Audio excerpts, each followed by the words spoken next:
ഇന്നലെ ധനുമാസത്തിലെ തിരുവാതിര ആയിരുന്നില്ലേ, അപ്പോൾ ഞാൻ തിരുവാതിര വ്രതം എടുത്തിട്ടുണ്ടായിരുന്നു കേട്ടോ. ഇപ്പോൾ എൻ്റെ അന്നത്തെ ദിവസത്തെ വാട്ട ഏറ്റിൻ്റെ ഡേ ആണ് കേട്ടോ കാണിക്കുന്നത്.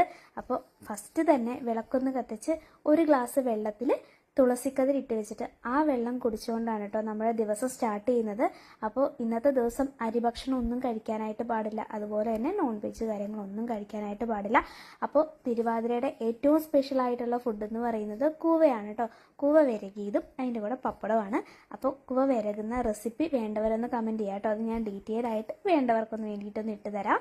ഒരു 11 മണി 11:30 ആയപ്പോഴേക്കും ഞാൻ ചപ്പാത്തിയും പൊട്ടറ്റോ സ്റ്റൂ ആയിരുന്നു കേട്ടോ കഴിച്ചിട്ടുണ്ടായിരുന്നത്.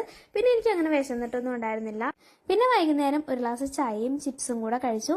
തിരുവാതിരയുടെ ഏറ്റവും മെയിനായിട്ടുള്ള ഒരു സാധനമാണ് കേട്ടോ പുഴുക്ക്. അപ്പോൾ എനിക്കത് അത്ര ഇഷ്ടമല്ലാത്തതുകൊണ്ട് ഞാൻ കാച്ചിൽ വെറുതെ ഉപ്പിട്ടിട്ട് പുഴുങ്ങിയിട്ട് അതിൻ്റെ കൂടെ കാന്താരിമുളക് ചമ്മന്തി പിന്നെ കുറച്ച് മോരും കൂടി ഒഴിച്ചിട്ടാണ് കേട്ടോ കഴിച്ചിട്ടുണ്ടായിരുന്നത്.